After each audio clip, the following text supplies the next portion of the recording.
जय श्री राधे गोविंद। हमारी किशोरी जी हम सब पर अपनी कृपा बनाए रखे।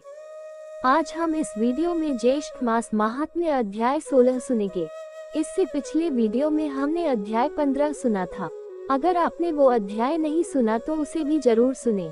और आज हम इस अध्याय 16 में गंगा अवतरण कथा वर्णन सुनेंगे।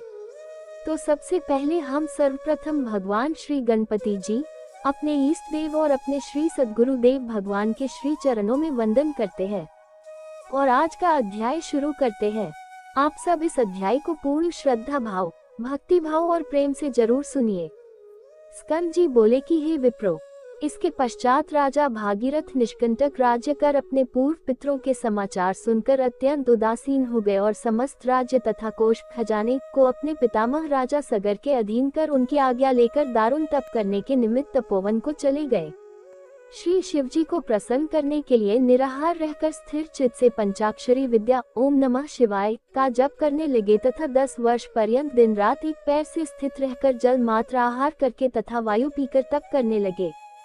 इस प्रकार तप करते हुए जब राजा भागीरथ को बहुत समय बीत गया, तब भक्तवत्सल श्री शिवजी महाराज स्वयं वहां आकर प्रकट हुए। भागीरथ की भक्ति के वशीभूत होकर जब वर देने के लिए श्री शिवजी महाराज स्वयं वहां पर आए, तब राजा भागीरथ ने शिवजी को देखकर और प्रणाम करके उच्च स्वर से मधुर वचन बोले। भागीरथ कहने लगे, है शिव शंभु, आपको नमस्कार है। हे सब सुखों को देने वाले, हे जगन्नाथ, आपको नमस्कार है। विश्व के सर्जनहार, रजोगुण स्वरूप, आपको नमस्कार है। हे पालनहार, सत्व गुण स्वरूप, आपको नमस्कार है।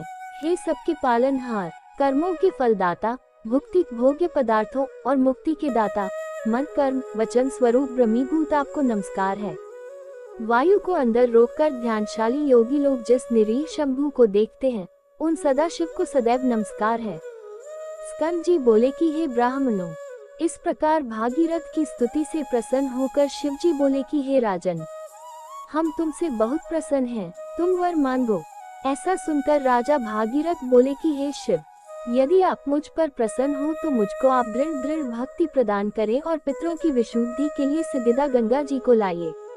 शिवजी कहने लगे कि राजन, वह गंगा स्वर्ग में वास करती है, गंगा जी को यहाँ लाने की हम में सामर्थ्य नहीं है। त्रैलोक्य से वंदना किए जाने वाले श्री विष्णु भगवान की तुम वंदना करो। जिस उपाय से श्री विष्णु भगवान तुम पर प्रसन्न हो वही उपाय करो, वह प्रसन्न होकर स्वयं तुम्हारे पास चले आएंगे। हम उस परम गुप्त व्रत को तुमसे कहेंगे।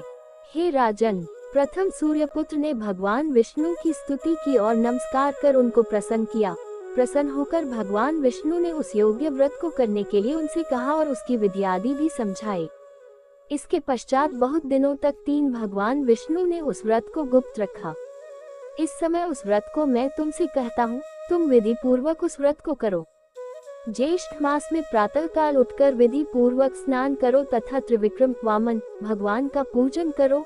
पंचाग्नि का सेवन, ब्राह्मणों को दही चावल का दान और श्रेष्ठ जल दान करो।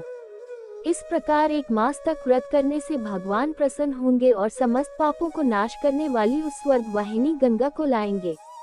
श्री शिव जी के वचनों को सुनकर राजा भागीरथ ने शिवोक्त व्रत को किया।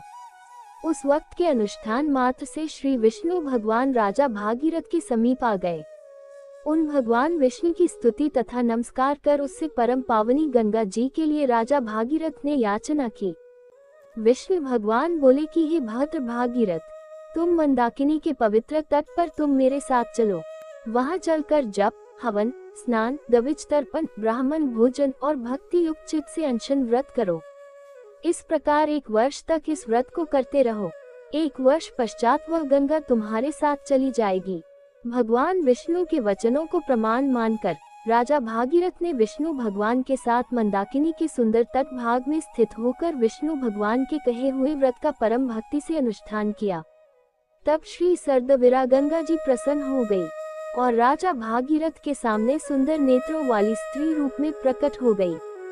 यही त्रिपथा गंगा है। ऐसा जानकर भागीरथ ने इनकी स्तुति की और मंदाकिनी प्रसन्न होकर बोली कि हे राजन, तुम मुझसे वर मांगो। ऐसे वचन सुनकर राजा भागीरथ बोले कि हे भद्र, मेरे साथ पृथ्वी पर पितरों की मुक्ति के लिए चलिए। भागीरथ को तथास्तु कहकर वह गंगा उसके साथ पृथ्वी तल को गई। एकम के दिन प्रकट होकर दशमी के दिन प्रवाह रूप हो गई और लोगों को पवित्र करने के लिए पृथ्वी पर अवतीर्ण हुई। तत्पश्चात भागीरथ ने गंगा जी के दिव्य जल से अपने पितरों को प्लावित किया। गंगा जल से प्लावित वे सब भस्म राशि सगर के पुत्र दिव्य देहधारी होकर वैकुंठ को गए। इति श्री ज्येष्ठ मास महात्म्य गंगा अवतीर्ण षोडश अध्याय संपूर्ण। इसके आगे का वृतांत हम अगले अध्याय में सुनेंगे। आप सब उस अध्याय को भी जरूर सुनिए।